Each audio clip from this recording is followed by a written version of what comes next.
Hi, hello, and great afternoon to everyone.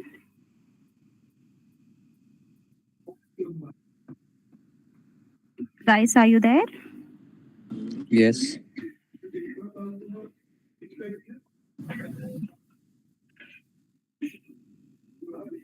Okay, let's begin our session. So, just to confirm, is there anybody who was there on our previous session? I think no, right? Everybody is new to the session. So, we'll be conducting sessions like this every weekends. So, everybody feel free to join us. Okay. So let's first have an ice-breaking session just to make sure that everybody is into this. So just let's have a discussion on what is a hybrid, what is an EV. Come on, just your chat is on. Everybody can put in messages or put your mics on and speak. Come on, everyone.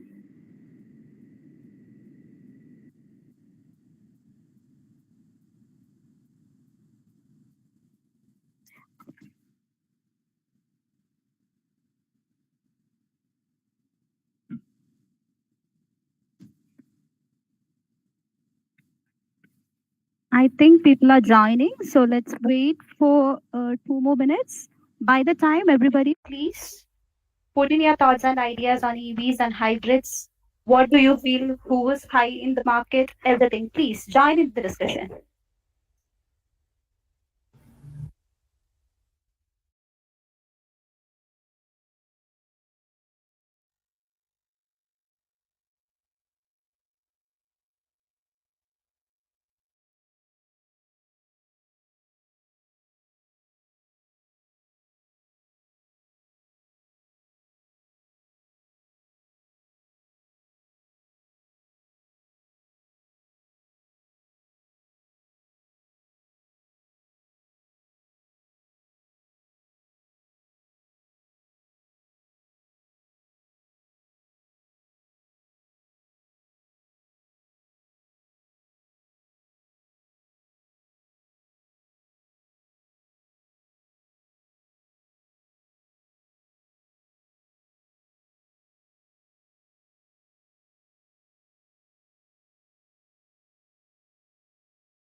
So let's begin the session. So today we'll be discussing on what is the difference between an EV and an IC engine vehicle. Why do EVs have single speed transmission? What is the difference between an EV and a hybrid? The regenerative braking on the EV. Why is it that said that your car can charge itself? So let's start the session. So, hello? Is anybody there? Okay, so let's have the discussion. Let's begin the discussion. So first, let us understand about the EV architecture and then we'll move forward. First, let us understand what makes an EV different from an IC engine vehicle. So usually, the biggest difference that comes to an EV from an IC engine vehicle is the power to the wheels. That means the losses that you can see in the screen that the powertrain efficiency of an EV is very high compared to that of the IC engine vehicle. So do anybody have any guesses on why is it so? Why is the efficiency in the wheels high for a battery electric vehicle than that of a IC engine vehicle? Any guesses?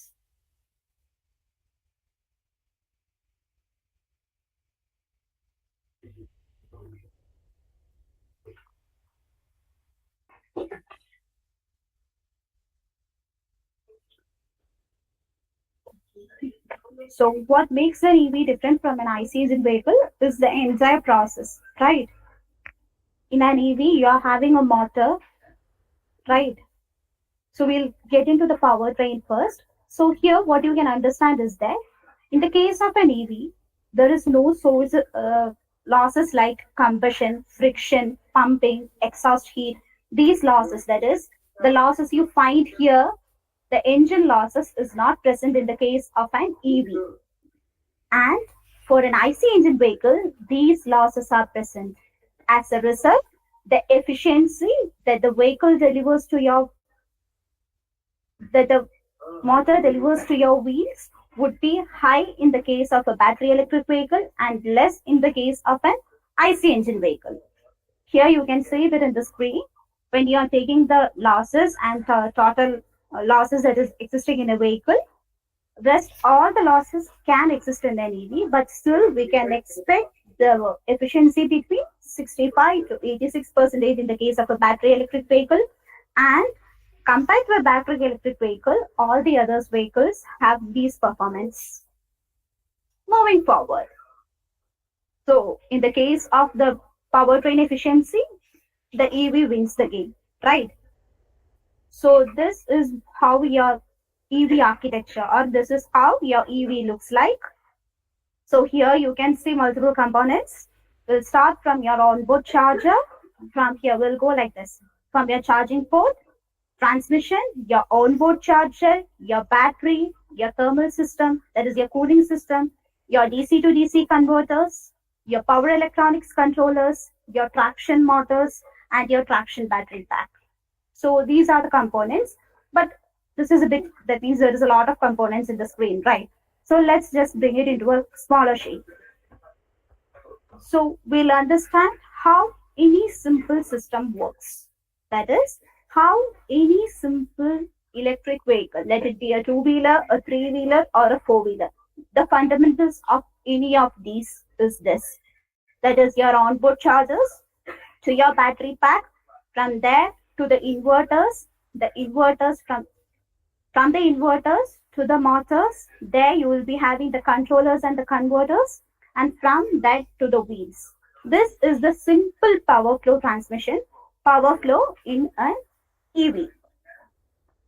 So now that you know what is there in an EV, you need to understand the different traction subsystem. That means what are the systems that is responsible for your vehicle to move. The traction subsystem means the devices or the subsystems that is existing in your vehicle that help your vehicle to move. So what are the key requirements? That means you are going to design your EV traction system. So what will be what are the factors that you consider? There you will be considering high efficiency. That means you need maximum efficiency. That is the first reason why you choose an electric vehicle would be the efficiency. That means the powertrain efficiency that we discussed in the first slide. So here you need an efficiency that is greater than 90% with minimum losses. Next is your high torque and power density. That is, we have already discussed your EV is having a high starting torque for rapid acceleration. So you need high torque, and also it should be compact, lightweight. Next is the regenerative braking capability of your electric traction system. And also, what is the concept of, and let's take it in the other way. When you're buying an electric vehicle or any vehicle, what is the concept on it? How long should it be there with you? Are you buying it for a short time or a long time? So any vehicle, when we are going to buy a vehicle, our minimum expectation from the vehicle is that it should be there for minimum of 10 to 20 years. That is the average expectation, we can say that, right? So for when you're choosing systems for your electric traction subsystem, the main consideration will be high reliability and durability. That means your entire system should work at extreme temperatures and at extreme conditions. That means it should also be having a sealed construction that prevent dust, water, and thermal damage. Now let's move forward. So the traction subsystem is the system that is responsible for the vehicle to move, right? So there you will be having the electric motor. So a simple question. What is, that means like the electric motor in your EV, what is the system that is responsible in your IC engine? That means what part of your vehicle is responsible for the conversion in your IC engine vehicle? Anybody, come on. I'm not asking you about EV, I'm asking you about your IC engine vehicle. So the electric vehicle converts your electrical energy to mechanical energy to drive the wheels. So like the same, there will be some sort of systems in your IC engine vehicle, right? What would be it? Any guesses?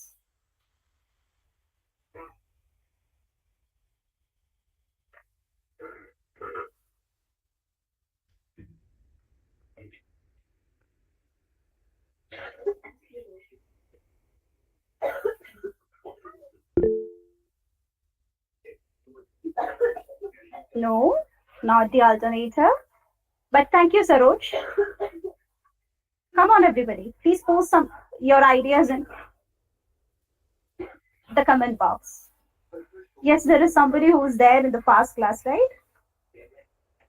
Welcome, Binuvarki. You're late a bit.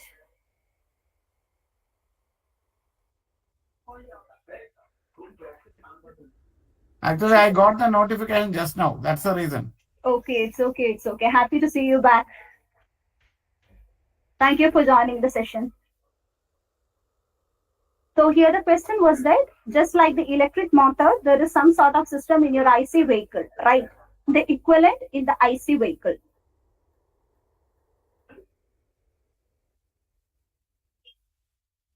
What part of your IC vehicle is replaced by the electric motor? IC engine. Yes, the answer is IC engine. So the IC engine is replaced by your electric motor. So what does the electric motor do? It converts the electrical energy that is stored in your battery into the mechanical energy.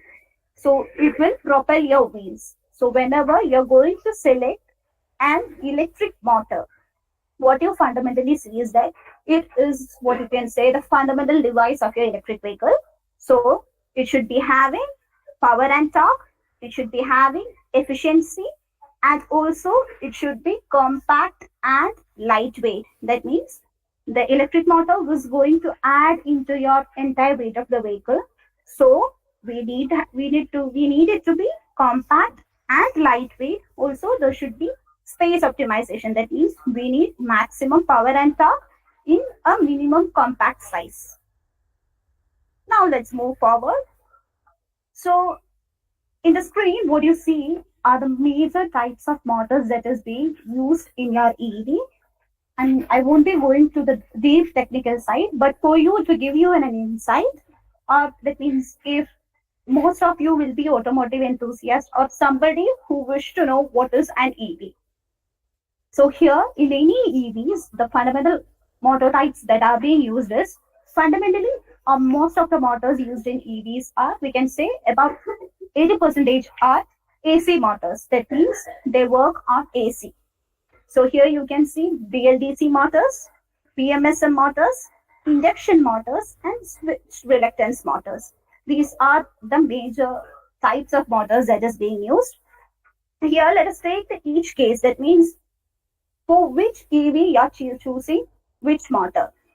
Okay, so fundamentally, your electric, in the case of, we'll start from a two-wheeler. For a two-wheeler, what will be your requirement? You need it to be affordable, right? You need it to be compact and lightweight, right? The first highlight there would be compact, lightweight, and affordable.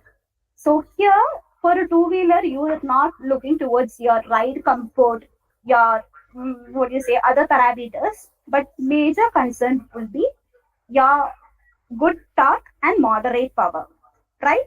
So in that case, you will prefer a BLDC motor because compared to a PMSM motor, BLDC motors are bit more affordable.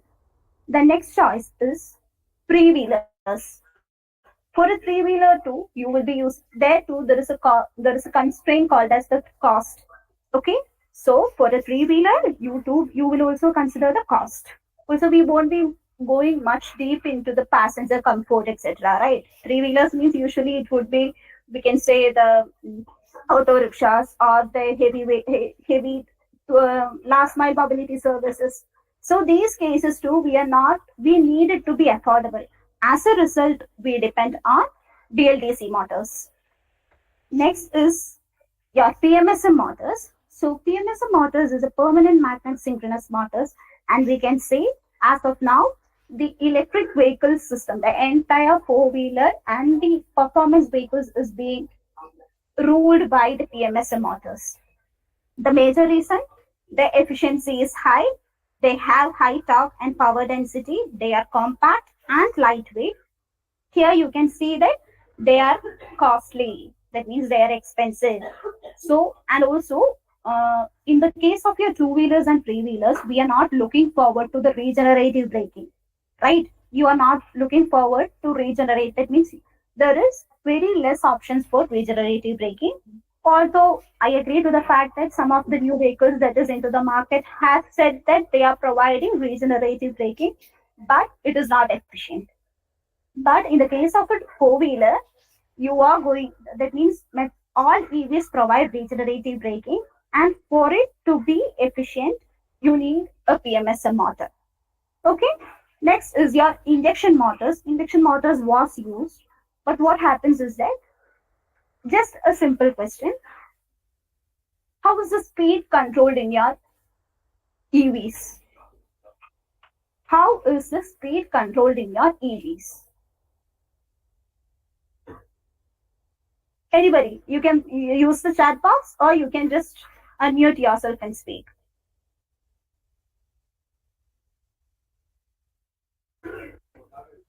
How is the speed controlled in EVs?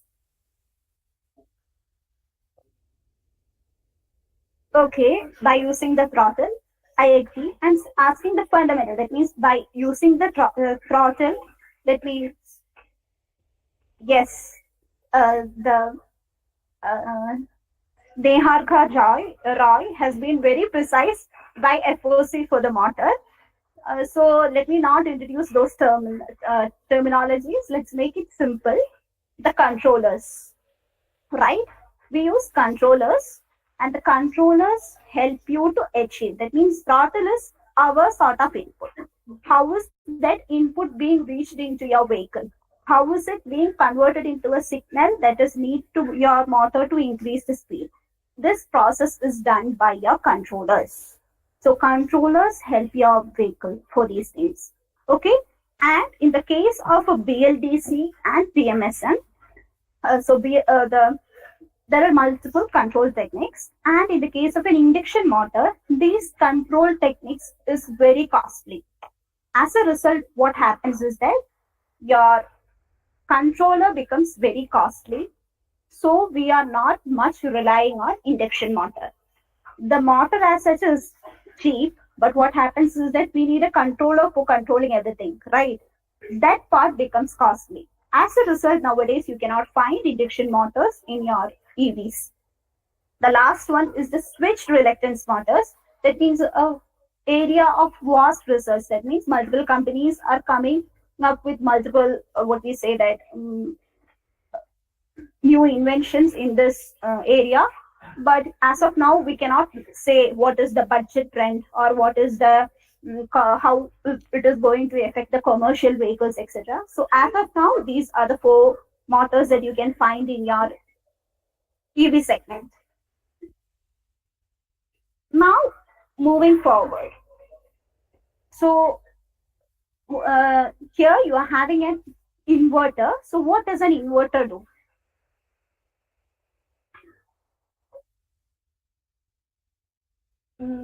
Sneharga, I agree that these are the systems that is being used, but I don't need to go to so much technicals as we are planning for a very basic discussion where everybody can be included.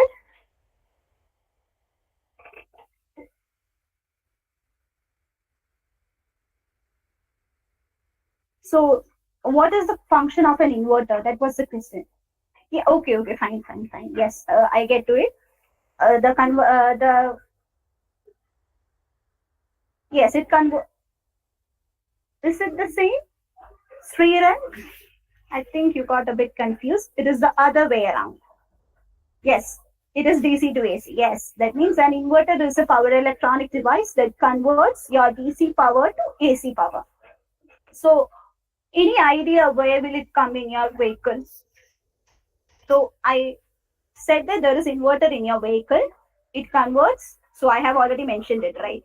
It converts DC power to AC power. So, where will it be present in your vehicle? In between, what sort of systems will it be present?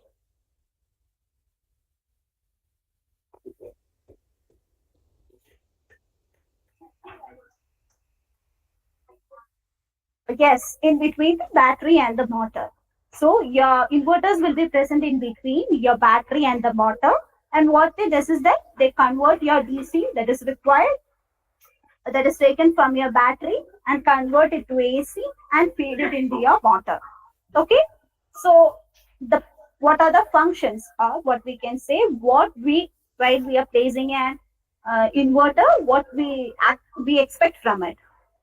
One would be your motor control. That means it converts the DC to AC to drive your motor. Next is your speed and torque regulation. That means that it will also affect the acceleration and performance. Also, it helps in regenerative braking.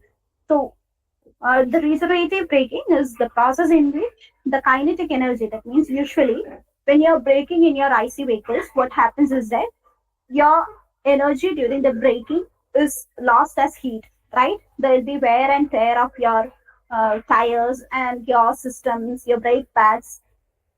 A sequence of events like that happen, right?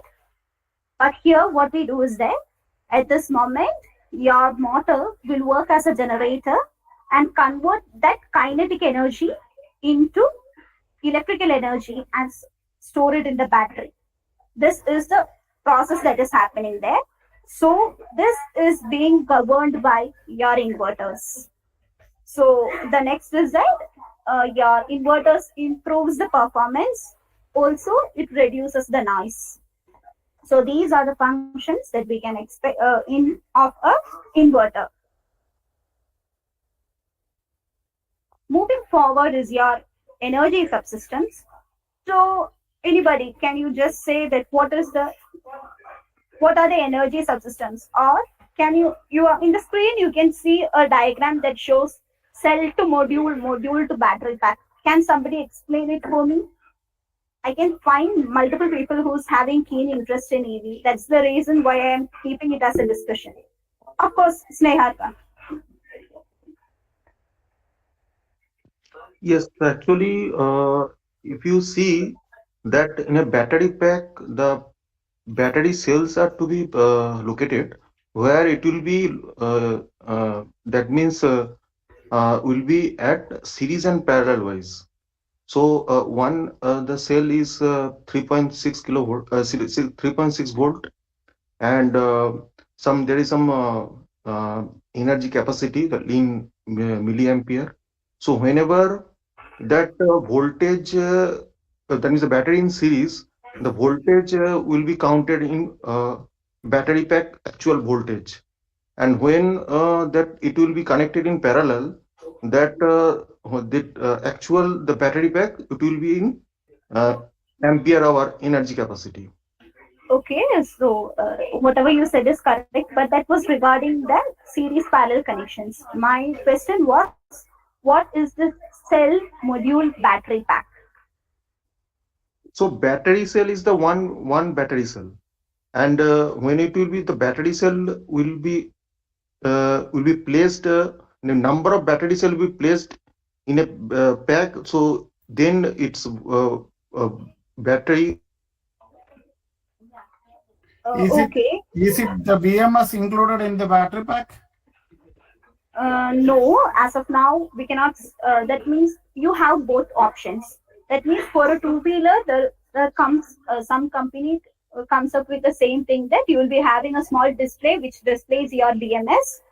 But in some sort of systems, it will be entirely. That means BMS is provided along with the battery pack, but that means the company will decide how advanced the system is. And one more thing, the difference between cell, module, and battery pack is, right? Cells, you can say that cells are the fundamental batteries. That means the batteries that you can find in your, best example, in your remote, in your toy cars. These are the cells. So when you combine multiple cells, it forms a module. That means you are connecting the cells that means you are connecting the cells or placing the cells together and connecting it to form module. And when you connect multiple battery modules, that means when battery modules are connected, it forms a battery pack. So whenever you consider a battery pack, it will be having cells connected in series and parallel to form a module, and modules connected and organized to form what? A battery pack. I hope the concept is clear. Yeah, So we have already discussed that. So some of your friends have already told that most commonly you can find LFP cells. So lithium cells are very common nowadays due to their performance. And let's move forward. So this the question that one of our friends Dinuvarki asked was about the BMS. So BMS is that system, we can say that BMS is the fundamental system that manages and ensures safety of your battery pack. Okay, it helps in the safe and efficient operation of your battery pack. So first of all, what do you feel will be the BMS? The battery management system. Can you just give me what is your idea on this BMS? What is its role in the vehicle? In fact, the BMS has various roles in a EV vehicle. It what we call controls the discharge. The way in which the battery pack discharges is also being monitored by the BMS. The what we call the cell state of charge is monitored by the BMS. The state of health is also monitored by the BMS. And in fact, while charging, it also goes into a cell balancing methodology, wherein it sees that the cells are charged in a proper manner and all the cells get balanced at the end of reaching 100%. All these activities are monitored by the BMS. That's right. So as Dinuvarki discussed now, BMS is responsible for your measurement, control, and parameter estimation of your batteries. So let's put it in a simple way. That when you're on a drive in your EV, you need to know how many charges remaining, right? So how many charges remaining is your state of charge. Okay, so the state of next is your state of health.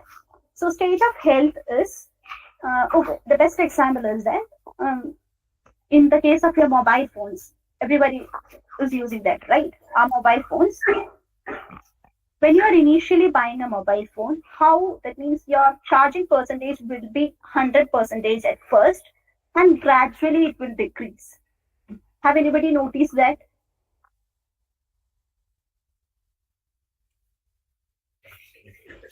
So what happens there is that your state of health is decreasing. That means initially when you can charge your battery to 100%, but gradually it is getting decreased. And in the case of an EV batteries, it can, by the 8 years warranty period, it can go, that means it can be reach to a minimum value up to a 70%, and beyond that you should reach it. That means below that you need to replace your battery, that is being said. So that is the state of charge and state of health of your battery. Next is the charging, discharging. That means consider that, as we discussed, in your battery, you are going to connect multiple cells in series and parallel, right? So what happens that a single cell is being completely discharged all of a sudden. You enter, that means a single cell is being discharged, and the rest of the cells is having enough charge in it. What happens in those phenomena? It can destroy your, that means a single cell having complete discharge can destroy your entire battery. So in order to ensure these things won't happen, you need a BMS there, and it ensures every cell is being charged and discharged equally. So it is being called as the active cell balancing. So you can find this BMS, that means whenever there is an EV fire or EV hazard, you can find this battery and BMS. So it is being said in the industry that if your BMS works correctly, that means if your BMS is well efficient, 85% of the battery hazards or the EV hazards can be reduced. So let's move forward. So these are the big chargers that is being used in your EVs. So chargers is fundamentally, you find it in in order to power up your battery, right? So for that you are using chargers, and these are the places, that means how fastly the evolving technology is the best example. That means here you can see that multiple areas have multiple chargers. So in North America, you can see that J1772. Japan, it is J1 the same one. But in Europe, it is the Menacus. In China, it is JBYT. And as of now, what we have is that everybody follows the TCS2, that is combined charging system, in which you can do both DC and AC in the same system. So here you can charge both in your DC charging and in your AC charging using the same charger. So here you can see that the Tesla chargers staying totally different. They have special standards that has been customized by themselves.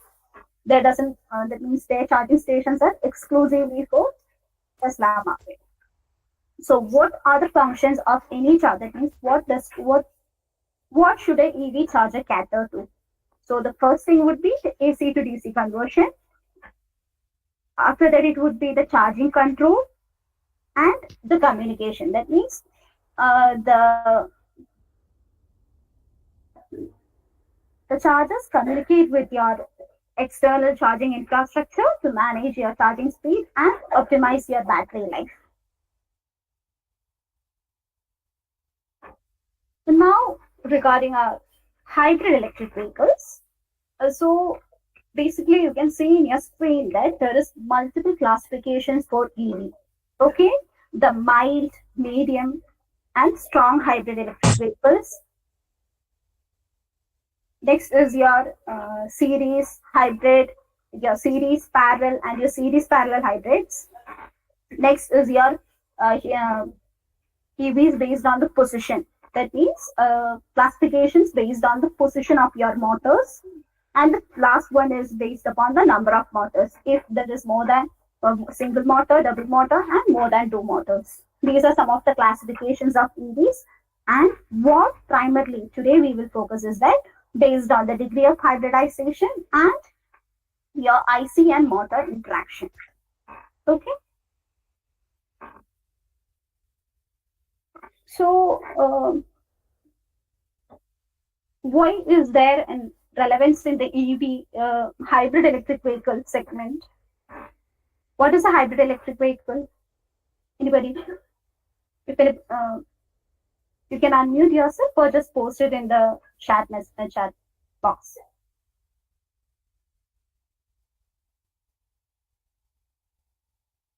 Yes, combination of motor and ICE. So, what do you think? That means, what is the market relevance of your hybrid electric vehicle? Any ideas? So,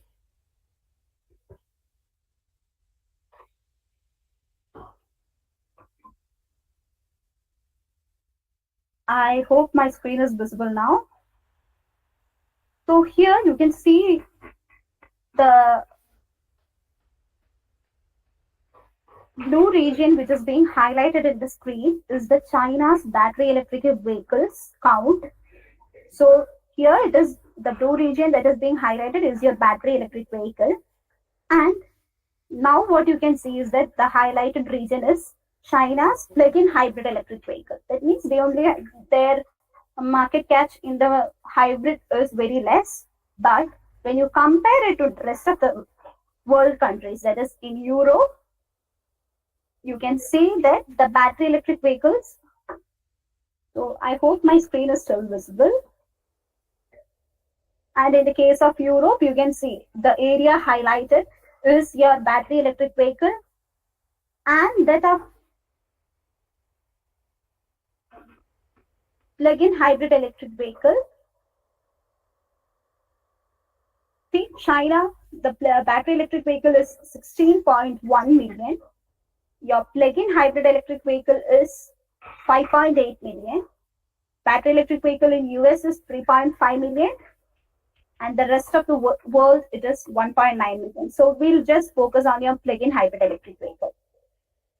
So these are some of the strategies which shows that around the world, other than in China, majority of the countries are shifting from ICE to hybrid electric vehicles, and only gradually we can find an adoption in EVs. As a result, now we can see that there is multiple options of hybrid electric vehicles in our market. And let's just continue our session. I hope the relevance of this hybrid electric vehicle segment is clear for you. So here you can see that the as earlier we have discussed that there is EVs with reference to the position of your motor. That means where your motor is being placed or where your electric system is being placed. So this is how the position is being shown. So P0, P1, P2, P3.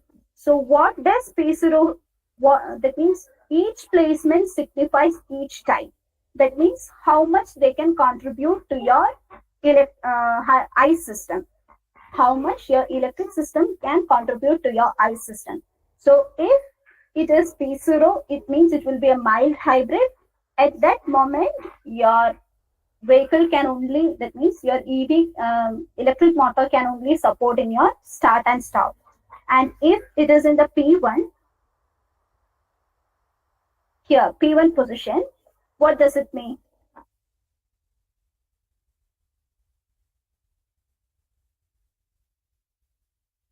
So in the P1 position, that means it is on the ICE crankshaft. At that point, here your electric motor can help assist your engine. That means it can also provide an increase. That means during your top speeds and in areas when there is high power is required, you can have some sort of assistance from your electric motor. Also, there will be regenerative braking. Next is your position P2. In P2, what happens is that you have a better efficiency. That means if earlier, if your efficiency was somewhere between 5 to 10%, if in the case of P2, the position P2, your vehicle will be having an efficiency between 15 to 20%. That means that improvement will be there. P3 means your rear or front axle. There you will be having electric drive. That means electric only mode. That means your hybrid will be having electric only mode. Even though it is restricted to some kilometers, that means it will be less than 20 kilometers or anything of that sort. But still, there will be an electric only mode. The example for such vehicles is your Mitsubishi Outlander. And the last is your P4. That means here it is in wheel. So here that means that it is an independent wheel control, your torque vectoring, etc. is being possible. And the example for that is your Rivian R1T. Next, let's discuss about our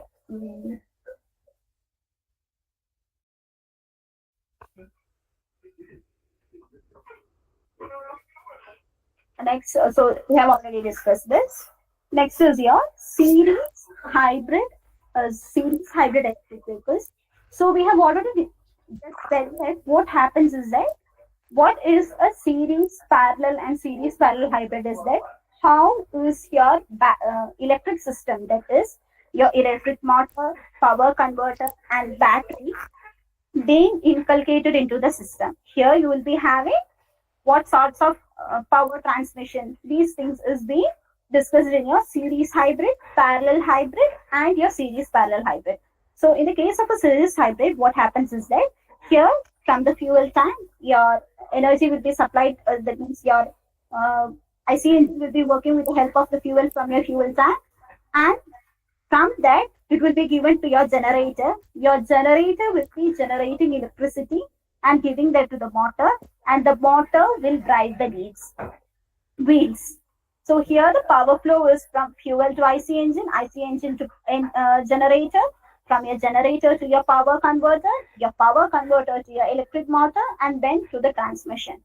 So can anybody of you just say what will be the disadvantages of the system?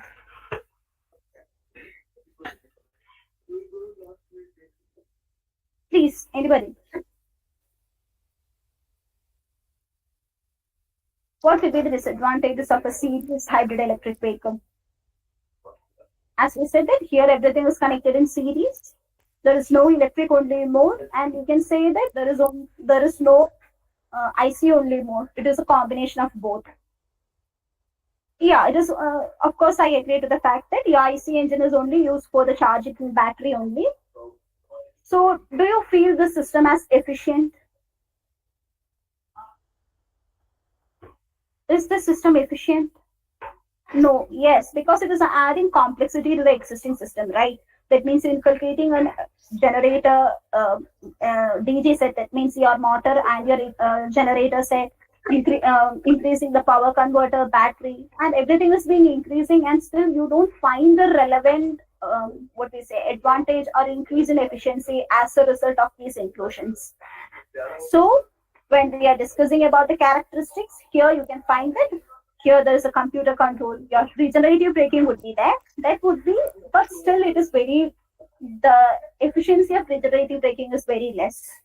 Next is your stop and go traffic. Your engine would be here, as we said, your engine would be only required for charging. So your engine would be a smaller engine, but your battery will be larger. Also, the system will be expensive. That means there is no, everything is in series. So the efficiency is much less compared to that of your series parallel. So this is your parallel hybrid electric vehicle. So now we can say that in majority of your existing systems is having parallel hybrid electric vehicle. Okay. So what is parallel hybrid electric vehicle? So by seeing the system in your screen, investors, come on, anybody? Here, what would have happened, or what is the difference in this system? The major difference in both the systems is that here it is in parallel. That means both the systems can exist independently. That means your fuel tank, IC engine, and your transmission can also happen, and your TP system can also happen. So both is happening simultaneously. So here your engine will be providing mechanical power to your wheels. Also, your motor will be providing mechanical power to the wheels. And as a result, you will be having better efficiency. So here you can find mechanical couplers. So mechanical couplers are those power split devices. What they do is that they allows, that means seamless integration between both the electric motor and your IC engine.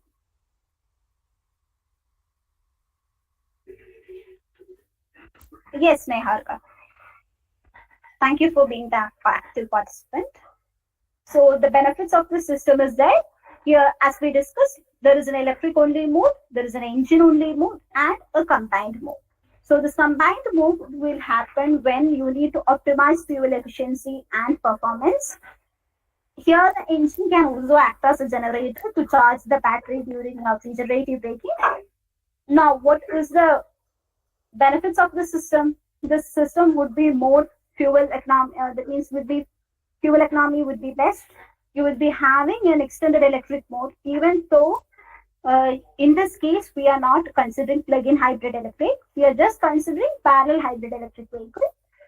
So here there will be a plug-in mode. That means plug-in mode is a bit more advanced. That means there will be also charging point where there will be also an integration with the charging, so you can charge the system. Other than that, there is an extended electric mode. There will be seamless operation.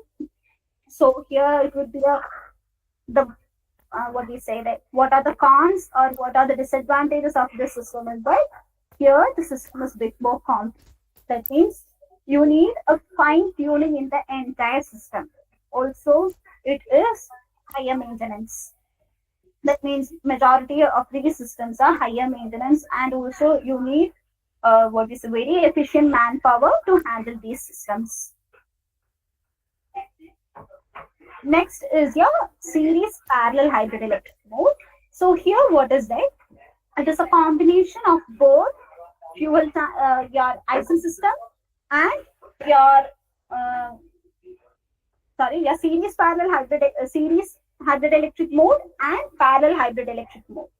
That is, there are cases in which your fuel tank, your IC engine will power your generator will power your motor, and then be propelling the wheels.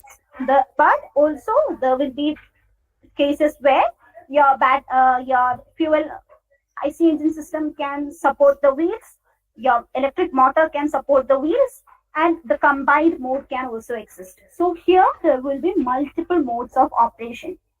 That is, other than the series mode, parallel mode, there will be also electric only mode. So let's discuss a bit more about these different modes of operation. So here also you can find the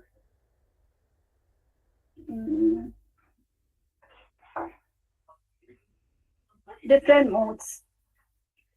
So here in the screen you can find the electric only, that is the engine only mode, electric only or the engine only mode, the series mode that we discussed now, the parallel mode, that is your combined mode, and your regenerative mode. So these, that means when it is a series parallel hybrid electric vehicle, you are having multiple options. Okay, as a result, the system would be complex, but still the system would be more efficient. We are expecting a better efficiency for the system. Okay.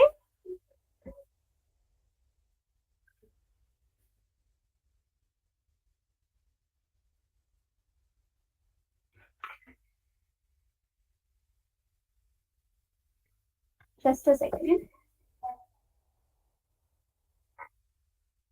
So, sorry.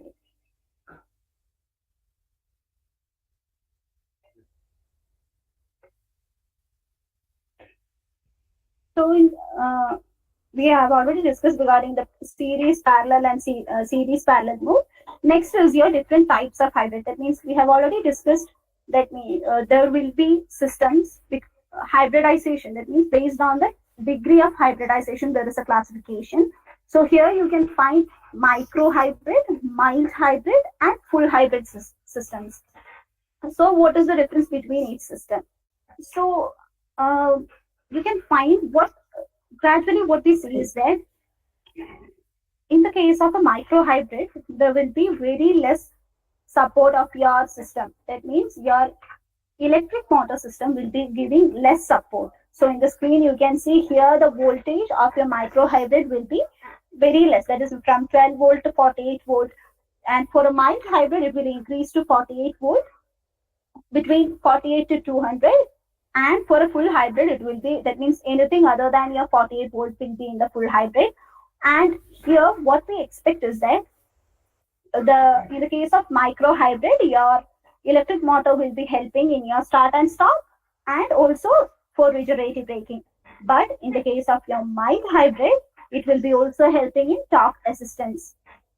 For full hybrid, that means in full hybrid, what we expect is that your vehicle will be able to assist. That means during the high power or when situations where you're needing high torque, etc. situations, your vehicle will be supported by your electric motor.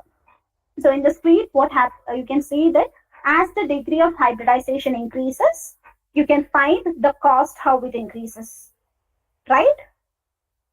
As the degree of hybridization increases, the cost also increases. So here, basically, you can find the examples as BMW 1 and 2 series, your Honda Civic Hybrid, your Toyota Prius. You can find Toyota Prius examples in both micro, mild, and full hybrid situations.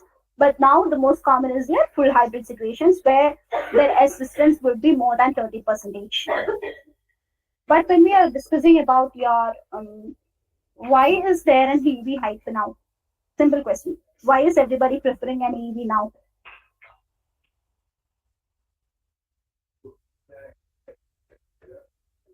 Hello? Am I audible?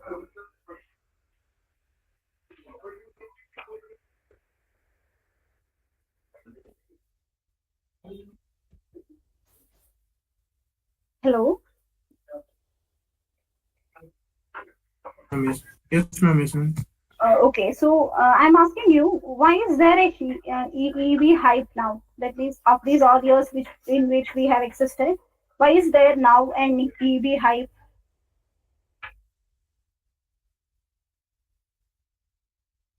The major reason why we need an EV now is that one is that the increasing price trends in the market, right? The increasing prices in the market. That means your fuel prices are increasing very high, right? So as a result, you need an alternative system for that.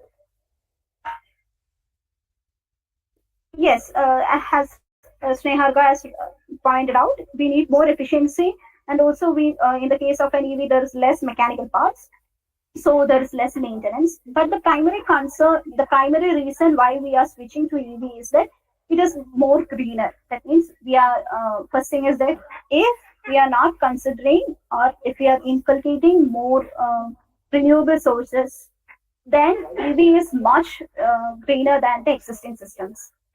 As a result, you can find that when we are going to, that means when we are going to invest in a hybrid vehicle or in an EV, you need to have that less. That means the carbon emissions is a major concern. But when you are preferring a hybrid electric vehicle, you can see the efficiency. That means your, the size of carbon emissions, you can find that how much carbon emissions is being decreased. In the case of a micro hybrid, it is just 5%. But when it comes to a full hybrid, it will be up to 30%. So this is about the series parallel and series parallel hybrids and the different types of hybrids, the EVs, etc. So I hope everybody have enjoyed the sessions. Please give me the feedback. Also, we'll be conducting multiple sessions like this. Feel free to connect with us at ISI India. So if anybody have any sort of queries, please feel free to connect with us in our website. So also give me suggestions on what are the other topics we need to discuss. So in the previous discussions, we had multiple suggestions, and now this time it was hybrid because of them. So, like the same way, if there is any sort of suggestions or feedbacks, feel free to connect with us. And that's all for the day. Thank you.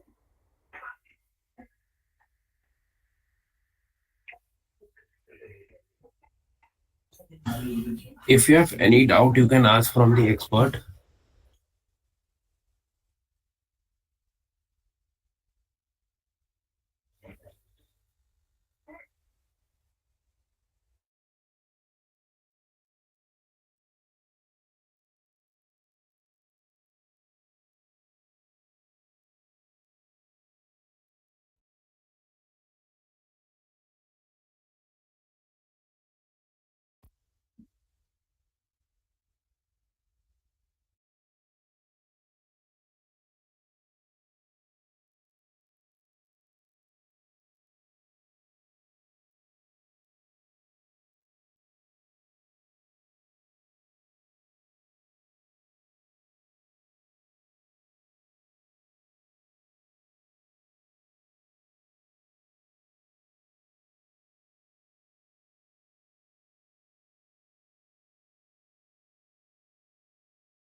I hope everyone have got this topic very clearly. So here's a video of what ISI India do. Please watch this short video.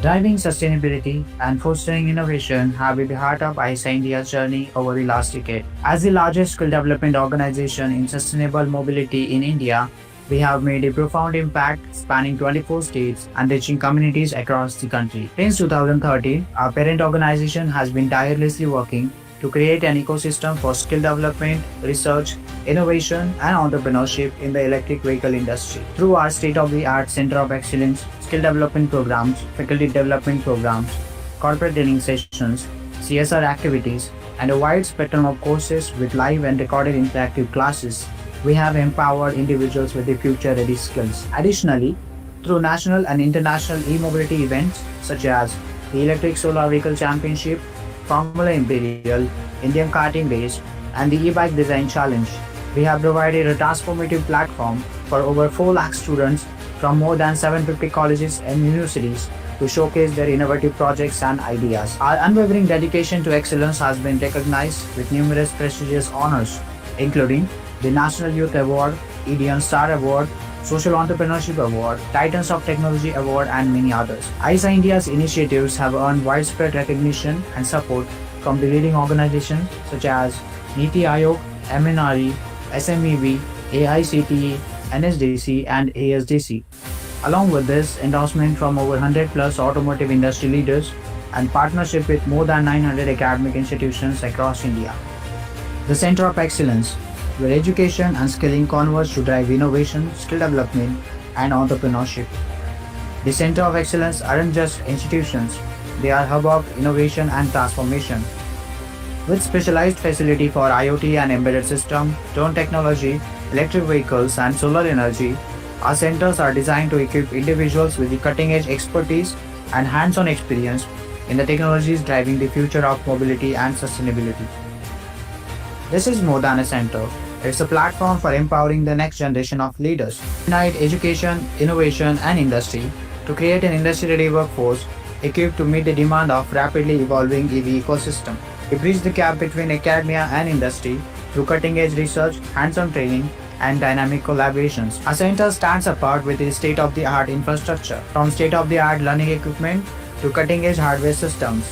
Our facilities are designed to provide hands-on experience with real-world applications. Here, students and professionals work with the cutting-edge technologies like electric vehicle powertrain system, battery solutions, charging infrastructure, and a range of advanced testing prototyping tools and machineries, preparing them to tackle the challenges of tomorrow's electric vehicle industry. The center also offers hands-on experience with the real-world applications, enabling participants to work on EV components, testing procedures, and system integration, ensuring They are industry ready for emerging EV technologies and trends. The Center of Excellence caters to the diverse demand of government, academia, NGOs, and industries by providing a collaborative platform that aligns with their respective objectives. COE supports the government's vision for sustainable mobility and skill development by creating a skilled workforce equipped with the cutting-edge knowledge and practical experience in the electric vehicle technologies.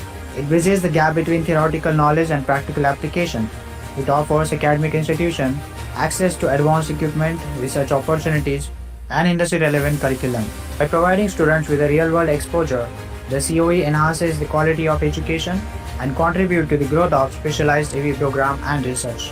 The COE helps industries by providing industry-ready talent and fostering innovation through research and development initiatives.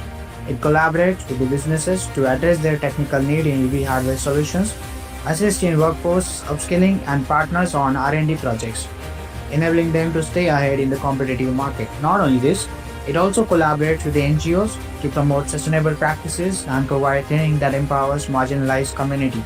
We have successfully developed over 50 plus specialized centers that cater to the unique demand of government, academia, industries, and NGO. The Center with Government of ASAP Kerala, a Higher Education Department, Government of Kerala, Directorate of Skill Development, Employment, Odisha, MSME Technology Center, with academic institutions like IIT Mandi, IIT Roorkee, Calcutta University, LNCT University, Desh Bhagat University, MIT ADD University, UGI, CSMSS, EDCET, PES, and many more. In addition to this, we have developed the centers for industries such as Hero MotoCorp, L&T, and for organizations and NGOs including ICICI Foundation, EduNet, Govardhan Eco Village, and foreign agencies such as CRISNIL South Africa. Our goal is to establish over 250 plus centers worldwide by 2026, positioning India as a global hub for electric vehicle workforce. Whether it's an engineer, technician, or entrepreneur, our comprehensive training programs are something for everyone. From vehicle control system and IoT integration to energy management and autonomous vehicle programming, our curriculum covers every aspect of the EV ecosystem. These multidisciplinary courses ensures students gain the skills needed to excel in this fast evolving field. Through partnership with industry leaders, startups, and government agencies, we connect students to cutting-edge projects and practical experiences. From internship to mentorship and collaborative research, our students gain direct exposure to the EV industry's dynamics. Our alumni are pioneers in the EV sector, designing cutting-edge battery systems, leading research teams, and launching successful startups. Their journey starts right here at the Center of Excellence, where they transformed ideas into impactful solutions. We are committed to staying at the forefront of innovation and building a sustainable, inclusive future. Join us today and be a part of the electric vehicle revolution.